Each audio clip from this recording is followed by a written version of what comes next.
ಮಧ್ಯಪ್ರದೇಶದ ರಾಜಧಾನಿ ಭೋಪಾಲ್ನಲ್ಲಿ ನಡೆದ ಘಟನೆಯೊಂದು ಸಾಮಾಜಿಕ ಜಾಲತಾಣಗಳಲ್ಲಿ ಸಿಕ್ಕಾಪಟ್ಟೆ ವೈರಲ್ ಆಗ್ತಿದೆ.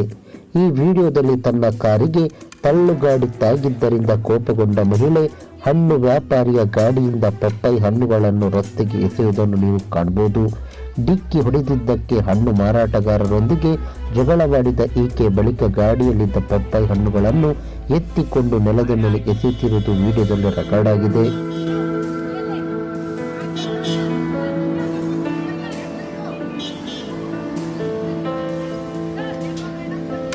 ತಳ್ಳುಗಾಡಿಯಿಂದ ಪಪ್ಪಾಯಿ ಹಣ್ಣುಗಳನ್ನು ಎಸೆಯುವುದನ್ನು ನಿಲ್ಲಿಸುವಂತೆ ಹಣ್ಣು ಮಾರಾಟಗಾರ ಆ ಮಹಿಳೆಯ ಮುಂದೆ ಮನವಿ ಮಾಡುವುದನ್ನು ಈ ವಿಡಿಯೋದಲ್ಲಿ ನೀವು ಕಾಣಬಹುದು. ಆದರೆ ಆ ಮಹಿಳೆ ಆ ಮಾತುಗಳನ್ನು ಕೇಳಲು ಸಿದ್ಧರಾಗಿರಲಿಲ್ಲ.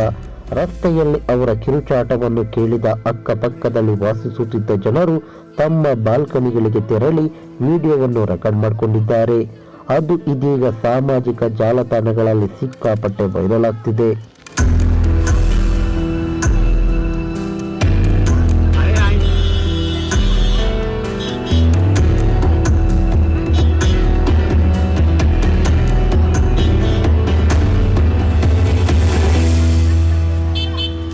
ಈ ಮಾಹಿತಿ ನಿಮಗೆ ಇಷ್ಟವಾಗಿದ್ದರೆ ಲೈಕ್ ಮಾಡಿ, ಶೇರ್ ಮಾಡಿ, ಹಾಗೆ ನಮ್ಮ ಕೋಸ್ಟಲ್ ಕನ್ನಡ ಯೂಟ್ಯೂಬ್ ಚಾನಲ್ಗೆ ಸಬ್ಸ್ಕ್ರೈಬ್ ಮಾಡಿ.